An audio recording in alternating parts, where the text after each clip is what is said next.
ৰাতিপুৱাই দৰ্জাখন খুলি বহি আছো। মায়ে দি পঠোৱা মানিমুনি ভেদাইলতা আৰু নৰসিংহ খাই এদিনতে কিবা সতেজ সতেজ অনুভৱ কৰিছো। তাকে বোলো অবিবাহিতা গাভৰুৱে দেখে যদি দেখক, দেখি কেনে কয় যদি কওক, বা নিতিন তোমাক আজি কুমলীয়া আৰু সতেজ দেখিছে। তেতিয়া ময়ো চাঞ্চতে কম, তেনেহলে ব'লা ফুল কুমলীয়া সতেজ ল'ৰাটোৰ লগতে আজি ডিনাৰ ডেটত যাওঁ, তাতে আজি ভেলেণ্টাইন ডে। নাই 15-20 মিনিট দৰ্জা খুলি বহাৰ পিছতো ওলাই দেখা নিদিলে। মাছ মাংস গোন্ধ পোৱা নাই যে ক'ত ওলাব। যিদিনাই গৰম মছলা গোন্ধ পাব বেলকনিতে ব্ৰাছ কৰিব, বেলকনিতে চাহ খাব, বেলকনিতে পানী খাব, অফিচলৈ যোৱাৰ আগতে আইনাখন বেলকনিলৈ লৈ আহি মেকআপ কৰিব।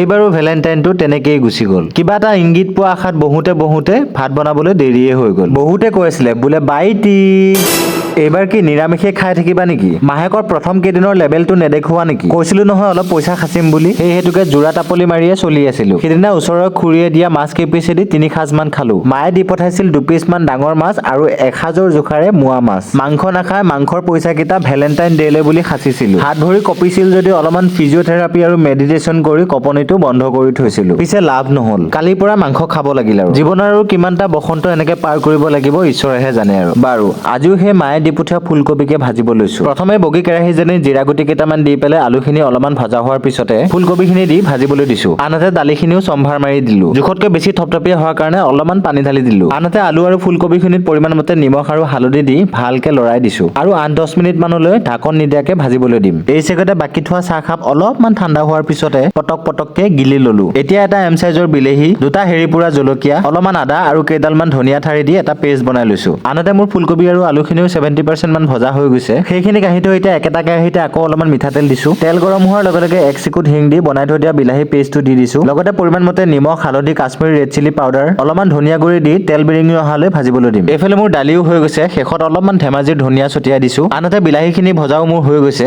এতিয়া ভাজি থোৱা ফুলকবি আৰু আলুখিনি দি ভালকে লৰাই দিছো আৰু অলপমান ভকভকীয়া উতলা গৰম পানী দিছো। লগতে অলপমান গৰম মছলা আৰু কচুৰি মেথি, যাতে গোন্ধ পাই অবিবাহিতা গাভৰু বেলকনিলৈ দৌৰি আহে।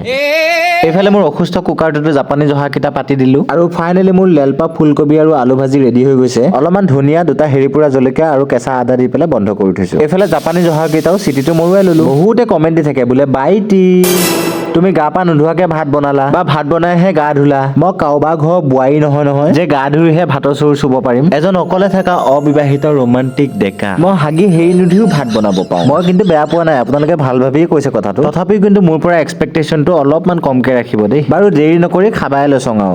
গৰম জাপানী জহা চাউলৰ ভাত, ভাতৰ ওপৰতে লৈছো চকু মেলা দালি, ফুলকবি আলু বিলাহী ভাজা, ৰাতিৰে বন্ধাকবি ভাজি আৰু 1 পিচ লেলপা নেমু। খাবা আৰু চব 10 আউট অফ 10। পিছে মই এইবাৰো ভেলেণ্টাইন ডেটো এনেকে যোৱাৰ কাৰণে চিন্তিত হোৱা নাই। মায়ে আশীৰ্বাদ দিয়ে থৈছে নহয় গুণৱতী এজনী পাম বুলি।